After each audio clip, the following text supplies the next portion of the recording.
Hello everyone, welcome to BPSC platform. आज हम इस जनरल साइंस के लेक्चर नंबर 5 में करने वाले हैं 25 महत्वपूर्ण प्रश्न। जो हमारा अभी जनरल साइंस का जो रिवीजन सीरीज चल रहा है, जिसमें हम लोग लगभग 15 से 20 वीडियो करेंगे और उसमें हम लोग साइंस के बहुत सारे महत्वपूर्ण प्रश्न जो एक्सपेक्टेड सवाल है साइंस के, उन सवालों को डिस्कस करेंगे। हमारा 45 डे सीरीज चल रहा है जिसमें हम लोग मिक्स क्वेश्चंस को कर रहे हैं, तो वो भी वीडियो आप लोग देख पा रहे होंगे। हम लोगों ने अभी तक 20 वीडियो कवर किया है और साइंस का ये 5वां वीडियो है। तो साइंस और हमारा जो 45 डे सीरीज है मिक्स जो जीएस हमारा, उस दोनों को मिला के लगभग हम लोग 2500 प्रश्नों को करेंगे, उससे ज़्यादा प्रश्नों को करने वाले हैं। ये सेशन बहुत ही महत्वपूर्ण होने वाला है। अगर आप चैनल पर नए हैं तो पहले चैनल को सब्सक्राइब करेंगे और चैनल को शेयर करेंगे साथ ही साथ और लाइक करेंगे। तो ये जो साइंस का सेशन है, इसमें हम लोग उन सवालों को यहाँ पे कवर कर रहे हैं जो सवाल आपके एग्जाम में प्रोबेबल हैं, सवाल में एग्जाम में आने की संभावना है, उन सवालों को डिस्कस करेंगे। ये बहुत ही महत्वपूर्ण सेशन रहने वाला है आप लोगों के लिए। तो आइए स्टार्ट करते हैं आज के पहले प्रश्न के साथ। पहला जो प्रश्न है, how many type of quantum number, quantum संख्या कितने प्रकार की होती है। तो क्वांटम नंबर की बात करेगा तो क्वांटम नंबर होती है 4 प्रकार की। आपके सामने है 4 प्रकार के क्वांटम नंबर। कौन कौन से हैं? Principal quantum, orbital angular momentum, ठीक है, मैग्नेटिक क्वांटम नंबर और स्पिन क्वांटम नंबर। ये 4 तरह के क्वांटम नंबर हैं, इस बात को ध्यान रखिएगा। ओके, और ये सारे जो क्वांटम नंबर है उसका एक ही काम है, उसका जो काम है वो है कि इलेक्ट्रॉन, जो भी एटम का इलेक्ट्रॉन है उसका एट्रीब्यूट को डिसाइड करता है क्वांटम नंबर, इस बात को ध्यान रखिएगा। प्रिंसिपल क्वांटम नंबर को n से हम लोग डिनोट करते हैं। ऑर्बिटल एंगुलर मोमेंटम जो क्वांटम नंबर उसको I से डिनोट करते हैं, सॉरी L से डिनोट करते हैं। और मैग्नेटिक क्वांटम नंबर को M1 से डिनोट करते हैं और स्पिन क्वांटम नंबर को MS से डिनोट करते हैं, इस बात को ध्यान रखिएगा। तो 4 क्वांटम नंबर है, आपको याद होने चाहिए कौन कौन? Principal, angular, magnetic and spin quantum number. Okay, चलते हैं आगे। Plum pudding model of atom, ठीक है, एटम का प्लम पुडिंग मॉडल किसके द्वारा प्रस्तावित किया गया, प्रपोज्ड किया गया, बताना है आप लोग को। रॉबर्ट बोयल, Rutherford, Niels Boyer, J Thomson. आपके सामने है चारों ऑप्शन, 5वां ऑप्शन बताना है इस सवाल का उत्तर क्या होगा। तो इस सवाल का उत्तर मैं बता दूं कि जे थॉमसन ने प्लम पुडिंग मॉडल दिया था एटम का। परमाणु के प्लम पुडिंग मॉडल का जो मॉडल जो प्रस्तावित किया था वो जे थॉमसन के द्वारा किया गया था, ठीक है, इन 19th सेंचुरी। ठीक है, थॉमसन ने एटम का जो डिस्कवर किया उसमें बताया कि पीसेस से बने होते हैं, पॉजिटिव नेगेटिव चार्ज होते हैं, ठीक है, नेगेटिव चार्ज इलेक्ट्रॉन को, सॉरी चार्ज को इलेक्ट्रॉन कहते हैं। तो आपको पता है कि थॉमसन ने इलेक्ट्रॉन की भी खोज की, इस बात को आपको पता होना चाहिए, तो इस बात को ध्यान रखिएगा। प्लम पुडिंग मॉडल पूछेगा जे थॉमसन होगा। आपका अगर इलेक्ट्रॉन की खोज पूछेगा तो जे थॉमसन होगा, इस बात को आपको याद रखना है। चलते हैं सवाल नंबर 3 की ओर। Soda lime is a mixture of, soda lime किसका मिश्रण है? तो सोडा लाइम जो मिश्रण है वो है सोडियम हाइड्रोक्साइड का और कैल्शियम हाइड्रोक्साइड का, दोनों का हाइड्रोक्साइड, सोडियम और कैल्शियम के हाइड्रोक्साइड का ये मिश्रण है सोडा लाइम। ओके, फॉर्मूला आप देख सकते हैं CaHNaO2 है, ठीक है। मैं थोड़ा सा कलर चेंज कर लेता हूं तो आपको अच्छे तरीके से दिखाई पड़ेगा। चलिए अब देखिए, तो इसका हमारा आंसर हो जाएगा NaOH और CaOH2, इस बात को ध्यान रखिएगा। सोडा लाइम का ये फॉर्मूला है। ओके, इसका यूज होता है जो भी मॉइस्चर है उसको ऑब्जॉर्व करने में, गैसेस को ऑब्जॉर्व करने में, इस बात को ध्यान रखिएगा। गैस मास्क में इसका इस्तेमाल होता है सोडा लाइम का। हम चलते हैं सवाल नंबर 4 की ओर। सवाल नंबर 4 क्या कहता है? सवाल नंबर 4 कह रहा है कि too much consumption of T and coffee can result deficiency of, अगर ज्यादा आप लोग चाय पियेंगे, ज्यादा कॉफी पियेंगे तो क्या हो जाएगा, ठीक है।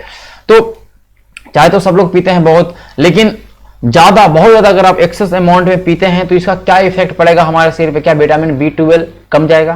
क्या कैल्शियम की कमी हो जाएगी? क्या विटामिन C की कमी हो जाएगी? क्या एल्बुमिन की कमी हो जाएगी? आपके सामने है, इस सवाल का उत्तर बताना है। तो जब भी आप ज्यादा चाय पियेंगे तो आपको कैल्शियम की कमी हो जाएगी आपके शरीर में, इस बात को ध्यान रखिएगा। आपकी कैल्शियम की कमी हो जाएगी जब ज्यादा आप टी और कॉफी अगर आप लेते हैं तो, इस बात को ध्यान रखिएगा। और सवाल नंबर 5 कहता है in the phenomenon of dispersion of light. Okay, जो प्रकाश की परिक्षेपण या डिस्पर्सन से बोलते हैं, उसमें जो लाइट वेव होता है, जो सबसे कम वेवलेंथ की लाइट वेव होता है, वो क्या होती है? क्या होती है? तो इस बात को ध्यान रखिए, जिस लाइट वेव, ध्यान रखिएगा, मैं जैसे कि आप पता है डिस्पर्सन ऑफ लाइट होगा तो विवर्त में जो व्हाइट लाइट है वो चेंज होगा 7 लाइट में, मतलब कहने का मतलब विभाक्त होगा। तो जो सबसे कम वेवलेंथ रहेगा, बराबर, जब भी डिस्पर्सन होगा तो लाइट स्लो डाउन हो जाएगा, ठीक है, लाइट क्या होगा? स्लो डाउन होगा, इस बात को ध्यान रखिएगा। लेकिन जो सबसे कम वेवलेंथ वो सबसे ज्यादा रिफ्रैक्ट होगा, मीन सबसे ज्यादा अपवर्तित होगा। इस बात को ध्यान रखिएगा। डिस्पर्सन में जिसकी वेवलेंथ कम वो सबसे ज्यादा रिफ्रैक्टेड होगी, जिसकी वेवलेंथ सबसे ज्यादा वो सबसे कम रिफ्रैक्टेड होगी। लेकिन स्लो डाउन सब होगा, इस बात को ध्यान रखिए। जब भी डिस्पर्सन ऑफ लाइट होगा देन लाइट वो स्लो हो जाएगी, इस बात को याद रखिएगा।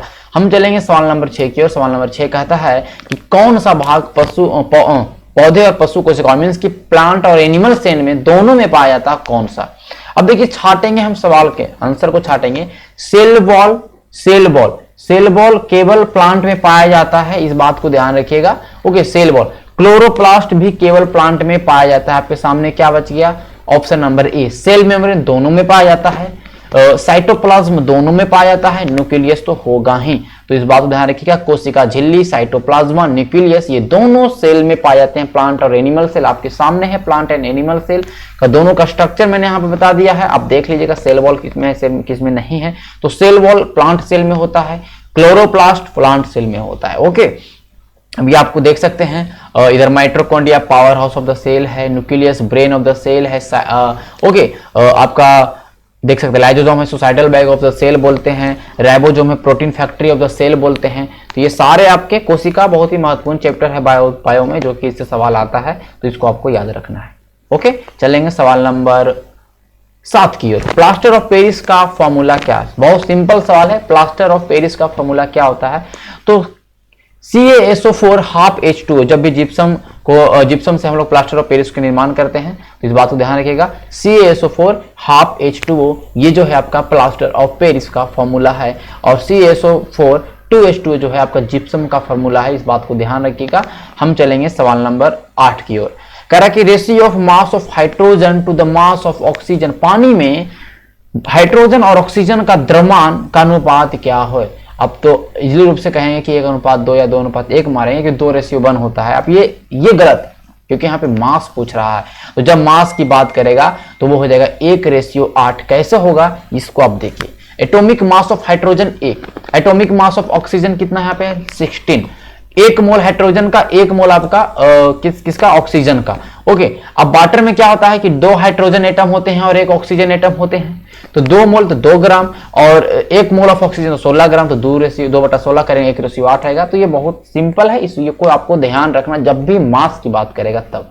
ओके, आगे चलते हैं। सवाल नंबर 9 क्या कह रहा है भैया, in which group of modern periodic table are halogen. Halogen जो है वो कहां पे है, हमारा जो मॉडर्न पीरियोडिक टेबल जो इस्तेमाल कर रहे हैं उसमें हैलोजन कहां पे है ये आपको बताना है। तो हैलोजन की बात करेगा तो 17 नंबर जो ग्रुप है वो हाइड्रोजन से संबंधित है। ओके, 17 नंबर ग्रुप जो है हाइड्रोजन से संबंधित है। फ्लोरीन है, क्लोरीन है, ब्रोमीन है, आयोडीन है, इस बात को ध्यान रखिएगा। ये सारे जो है आप ये जो ग्रुप देख रहे हैं ये 17 नंबर का ग्रुप है, इस बात को ध्यान रखिएगा। ओके, 17 नंबर का ग्रुप है, इस बात को आपको याद रखना है। तो ये हमारा हो गया हाइड्रोजन ग्रुप। ठीक है, आगे करेंगे 10 नंबर सवाल कह रहा है कि नेचुरल रबर जो आपका प्राकृतिक रबर है वो किसका बहुलक है। तो प्राकृतिक रबर पूछेगा, ये नेचुरल पॉलीमर जो पूछेगा रबर का पॉलीमर का, तो ये हमारा हो जाएगा आइसोप्रीन का बहुलक है हमारा नेचुरल रबर। नेचुरल रबर जो है आइसोप्रीन का बहुलक है, आइसोप्रीन का बहुलक है। आगे चलेंगे सवाल नंबर, देखिए आप देख सकते हैं ये 2 मिथाइल 1,3 ब्यूटाडाइन ये इसका स्ट्रक्चर है, इस बात को ध्यान रखिएगा। ओके, आगे चलेंगे। सवाल नंबर 11 कह रहा था कि न्यूमेटोफोर्स एक जड़ का मॉडिफायर है। आप देख सकते हैं इस तरह के न्यूमेटोफोर्स होते हैं, कहां पाया जाता है। Hydrilla, Rhizophora, टाइफा, टाइनोस्फोरा। तो जब भी आपका न्यूमेटोफोर्स की बात करेगा तो न्यूमेटोफोर्स जो हैं वो पाए जाते हैं राइजोफोरा में, वो पाए जाते हैं मैंग्रोव जो आपके वनस्पति होते हैं उसमें पाए जाते हैं। ठीक है, मैंग्रोव वनस्पति हो, राइजोफोरा हो, ये सब में आपको जो देखने को मिलेगा वो आपको देखने को मिलेगा न्यूमेटोफोर्स। ओके, तो राइजोफोरा इधर राइट आंसर। आगे हम चलेंगे, आगे क्या कह रहा है सवाल नंबर 12 देखते हैं। ये देख सकते, इसको पढ़ सकते हैं आप लोग।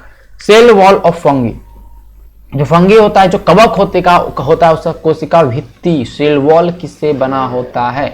ओके, किससे बना होता है, दो चार जैसे सेल वॉल फंगी हो गया, एल्गी हो गया, बैक्टीरिया हो गया, इन सब के आपको कोशिका भित्ति किससे बने होते हैं आपको याद होना चाहिए। अभी फिलहाल जो फंगी है उसका जो कोशिका भित्ति बना होता है वो काइटिन से बना होता है, काइटिन से बना होता है, इस बात को याद रखिएगा। ओके, अब आगे चलते हैं। सवाल नंबर हमारा 13 क्या कहता है कि कभी कोई वस्तु है, ठीक है, कुछ भी कॉमोडिटी है और कुछ भी वस्तु है, उसकी क्वांटिटी को कम कर दो, उसकी मात्रा को कम कर देंगे तो क्या परिवर्तन नहीं होगा। देखिए मात्रा कम कर दीजिएगा तो आयतन तो कम जाएगा ना, वजन मास भी कम जाएगा, वेट भी कम जाएगा। अरे उस कोई वस्तु 1 किलो है, 5 किलो, उसको कम कर देंगे तो वॉल्यूम भी कमेगा, लेकिन डेंसिटी, जो डेंसिटी होता है, पार्टिकल का डेंसिटी होता है, ठीक है, जो डेंसिटी क्या होता है कि कितना एरिया कवर, देखिए इस तरह से मॉलिक्यूल है, अगर हम यहां से आधा कर दें, काट दें, तो इसका डेंसिटी जो हर जगह समान रहेगा ना, डेंसिटी अपरिवर्तित रहेगा, घनत्व है जो अपरिवर्तित रहेगा, इस बात को ध्यान रखना है। तो सवाल नंबर 13 का उत्तर ये क्या हो गया, कोई बात नहीं, चलिए इसका उत्तर होगा डेंसिटी, ये डी गलत से हो गया ऑप्शन, ठीक है। सवाल नंबर 14 की ओर चलेंगे। सवाल नंबर 14 कहता है what will be the change in the volume of water if temperature is dropped from 9 degree Celsius to 3 degree Celsius. 9 degree Celsius से 3 डिग्री सेल्सियस अगर हम तापमान को कर देंगे तो डेंसिटी, वॉल्यूम क्या होगा वह पानी का। ओके, देखिए तो पहले तो पानी का जो वॉल्यूम है वो डिक्रीज करेगा, तब जाके वो इंक्रीज करेगा। क्यों, इसके पीछे कारण है, इस बात को ध्यान रखिएगा। ओके, कैसे मैं आपको बता देता हूं। देखिए जब भी 0 से 4 डिग्री सेल्सियस पे हम रहेंगे, ठीक है, तो डेंसिटी 0 से ऊपर बढ़ते जाएंगे 4 डिग्री पर, तो डेंसिटी क्या बढ़ती जाएगी, डेंसिटी क्या होती जाएगी, बढ़ती जाएगी। ओके, लेकिन जैसे ही 4 डिग्री सेल्सियस से अगर हम नीचे आएगा, ठीक है, बात ध्यान रखिएगा, 4 डिग्री सेल्सियस से अगर हम नीचे आएंगे तो फिर क्या होगा, घटेगा। यही केस है, 4 डिग्री से ऊपर भी जाएंगे तो क्या होगा, हमारा डेंसिटी घटेगा। ओके, और पता होना चाहिए कि जब आपका डेंसिटी बढ़ेगा तो आपका वॉल्यूम घटेगा। यहां पे कह रहा है कि 9 से 3 चलेंगे, 9 डिग्री पहले आपका ये था, ठीक है, तो 9 डिग्री था तो आपका कहीं ना कहीं डेंसिटी क्या होगा, डेंसिटी आपका कम था। लेकिन अब जैसे ही 4 पे गए डेंसिटी हाइयर हो गया, मैक्सिमम हो गया, लेकिन फिर 4 से 3 चले गए तो फिर आपका डेंसिटी कम होना स्टार्ट हो गया। जब डेंसिटी कम होना, ध्यान रखिए, डेंसिटी आपका कम होना स्टार्ट हो गया, इस बात को ध्यान रखिएगा। तो इस बात को यहाँ पे हो जाएगा volume will first decrease and then increase. Okay, ये हमारा 14 नंबर सवाल हो जाएगा। 15 नंबर सवाल क्या कहता है, किस टेम्परेचर पर क्रायोजेनिक टेस्ट होता है। क्रायोजेनिक जो इंजन होते हैं, जो क्रायोजेनिक टेस्ट होते हैं, वो किस टेम्परेचर पर होता है। जब भी क्रायोजेनिक टेस्ट की बात करेगा तो वो होता है -196 डिग्री सेल्सियस, -196 डिग्री सेल्सियस या -320.8 डिग्री फ़ारेनहाइट होता है, उस पे जो फुल क्रायोजेनिक टेस्ट डन होते हैं। इस बात को ध्यान रखिएगा, इस बात को याद रखिएगा। सवाल नंबर 15 हमारा हो गया। सवाल नंबर 16 की ओर चलेंगे। The sound of siren of approach, कोई ट्रेन है वो अगर आ रहा है तो उसकी जो सायरन है वो ज्यादा सुनाई पड़ती है, आपके नजदीक आती है, तो फिर वो दूर जाती है तो आपको सुनाई कम पड़ने लगता है। इसके पीछे रीजन क्या है, ये तो पता है आपको, लेकिन रीजन क्या आता है। इसके पीछे रीजन है डोपलर इफेक्ट। डोपलर इफेक्ट एक चीज कहता है, इस बात को ध्यान रखिएगा। ओके, डोपलर इफेक्ट है, क्या है ये, डोपलर इफेक्ट है, ठीक है। जब भी कोई चीज दूर जा रही है तो उसकी सायरन कम सुनाई पड़ेगी, और कोई चीज नजदीक आ रही है तो सायरन हमें ज्यादा सुनाई पड़ेगी। मीन जैसे ही कोई चीज अप्रोच करेगा तो उसका जो पिच है साउंड का वो बढ़ जाएगा, जैसे ही दूर जाएगा तो उसका पिच कहीं ना कहीं कम हो जाएगा। इस बात को आपको ध्यान रखना है, ठीक है, इस चीज को आपको याद रखना। देख सकते हैं आपका डोपलर इफेक्ट है जो ये change in the frequency of wave in relation to observer who is moving relative to the wave source. तो हमारा डोपलर इफेक्ट डी उत्तर होगा। Unit of magnetic flux, magnetic flux जो चुंबकीय फ्लक्स है उसका मात्रक क्या है। देखिए मैग्नेटिक फ्लक्स बोलेगा तो उसका मात्रक होगा वेबर, क्या होगा, वेबर। लेकिन मैग्नेटिक आपका फील्ड बोलेगा तो उसका मात्रक होगा गॉस। तो इसका तो उत्तर होगा वेबर, और उसका अगर मैग्नेटिक फील्ड बोलता है तो उसका होता है आपका गॉस। ओके, आगे चलते हैं। कह रहा है कि मिलाना है, मैच करना है। आपके सामने कुछ केमिकल्स हैं या कुछ आपके सामने इधर देख सकते हैं, और इधर आपका बताना उसका नाम है, कुछ कॉमन नेम है। ब्लू विट्रोल तो मैं बता चुका हूं, नीला थोथा। कॉपर सल्फेट क्या होता है, कॉपर सल्फेट। बेकिंग सोडा है आपके सामने, तो baking soda sodium bicarbonate. Caustic soda है सोडियम हाइड्रोक्साइड, सोडियम हाइड्रोक्साइड। तो आपके सामने है, इस सवाल का उत्तर हो जाएगा हमारा ऑप्शन नंबर डी, ए का 4, बी का 3। और आपके सामने है हमारा इप्सम साल्ट, क्या बोलते हैं, मैग्नीशियम सल्फेट को, इस बात को ध्यान रखिएगा। हमारा फिर बेकिंग सोडा को सोडियम बाइकार्बोनेट बोलते हैं जो खाने में इस्तेमाल होता है, और कास्टिक सोडा का सोडियम हाइड्रोक्साइड बोलते हैं, इसको कि साफ करने में इस्तेमाल होता है। और इस बात को ध्यान रखिएगा। 19 नंबर सवाल कहता है कि a dark purple compound used as antiseptic and as a disinfectant. देखिए एक बहुत ही डार्क होता है, बैगनी मतलब जामुनी कलर का होगा, और वो इसका इस्तेमाल हम लोग एंटीसेप्टिक के रूप में करते हैं और डिसइंफेक्ट के रूप में करते हैं। वो क्या है? तो वो आपका हो जाएगा पोटेशियम परमैंगनेट। KMnO4 है एक तरह का बहुत ही डीप पर्पल कंपाउंड है, जिसका इस्तेमाल बहुत इस्तेमाल, लेकिन उसका इस्तेमाल हम लोग ज्यादातर करते हैं एंटीसेप्टिक में, वाटर प्योरीफायर में या डिसइंफेक्टेंट में। इस बात को याद रखिएगा। KMnO4 कह रहा है कि कंपोनेंट ऑफ पायरोजेनियस एसिड, ठीक है, जो पायरोलीजिनियस एसिड है उसके कंपोनेंट क्या, वो किससे बना है? तो पायरोलीजिनियस एसिड जो है, इस बात को ध्यान, एसेटिक एसिड, मेथनॉल और एसीटोन, ये तीनों से मिलकर बना होता है। तो इस सवाल का उत्तर हो जाएगा option number E. Option number E is the right answer. कह रहा है कि 10% एसेटिक एसिड, एसीटोन और मिथेनॉल होता है। इस बात को ध्यान रखिएगा। ओके, आगे चलते हैं। Iodoform is used as, iodoform जो होता है उसका इस्तेमाल कहाँ पे करते हैं? तो जब भी आइडोफॉर्म की बात करेगा उसका इस्तेमाल हम लोग एंटीसेप्टिक के रूप में करते हैं, एंटीसेप्टिक के रूप में करते हैं आइडोफॉर्म का इस्तेमाल। केमिकल फार्मूला CHI3 है, इसका इस्तेमाल एंटीसेप्टिक के रूप में करते हैं। जब भी घाव होता है तो उसका ड्रेसिंग करने में इस्तेमाल होता है आइडोफॉर्म का। सवाल नंबर 22 कहता है कि पॉलीसाइथीनिया इज अ डिजीज। देखिए पॉलीसाइथीनिया, पॉली मीन्स बहुत, तो ये पॉलीसाइथीनिया क्या होता है? ओके, तो पॉलीसाइथीनिया की बात करेगा तो इसमें जान लीजिए कि रेड ब्लड जो सेल होता है, आरबीसी जो होता है, उसकी संख्या बढ़ जाती है तो हो जाएगा पॉलीसाइथीनिया। जब आरबीसी की संख्या कम हो जाएगी तो हो जाएगा आपका एनीमिया हो जाएगा। तो ये पॉलीसाइथीनिया बोलेगा तो रेड ब्लड सेल से संबंधित ये डिजीज है। इस बात को याद रखिएगा। इसमें रेड ब्लड सेल की संख्या बढ़ जाती है, जिससे जो आपका ब्लड है बहुत ज्यादा ठीक हो जाता है, मोटा हो जाता है। ओके, और बहुत सारे आपके इस इश्यू है तो ब्लड क्लॉटिंग होने लगता है आपके शरीर के अंदर। तो red blood cell is the right answer. इस बात को याद रखिएगा। सवाल नंबर 22 का उत्तर है। 23 नंबर कह रहा है कि angora ul is obtain from a breed of. Angora एक तरह का ऊन का एक वैरायटी है जो किससे प्राप्त होता है? भेड़, सीप, फॉक्स, रैबिट या तिब्बतियन डियर। अंगोरा बुल एक बहुत ही आपका हाई क्लास का वैरायटी का ये आपका ऊल है, और ये जो प्राप्त होता है आपको रैबिट से प्राप्त होता है, खरगोश से प्राप्त होता है। अंगोरा खरगोश ही नाम है, उस खरगोश का ही नाम है अंगोरा रैबिट। तो अंगोरा रैबिट से वो आपको प्राप्त होता है। कह रहा है कि बीमारी बताइए जिसमें यूरिक एसिड बहुत ज्यादा बढ़ जाती है आपके शरीर में, मीन्स आपके ब्लड में, तो उसको क्या बोलते हैं? जब यूरिक एसिड की मात्रा हमारे ब्लड में बढ़ जाएगी तो उस तरह की बीमारी को बोलेंगे गॉट। क्या बोलेंगे? गॉट बोलेंगे। ठीक है, गॉट जो है वो accumulation of uric acid in the blood के द्वारा वो होता है। इस बात को ध्यान रखिएगा। वो कहीं ना कहीं अर्थराइटिस का ही एक तरह का वो फॉर्म है। इस बात को याद रखना है। ओके, तो ये आप समझ सकते हैं। ठीक है, हम चलेंगे सवाल नंबर 25 की ओर, जो कि हमारा आज का लास्ट प्रश्न होगा। और 25 प्रश्न हम लोग करेंगे बहुत ही कम समय में, और 25 प्रश्न जो भी करेंगे बहुत ही महत्वपूर्ण वाले प्रश्न करेंगे।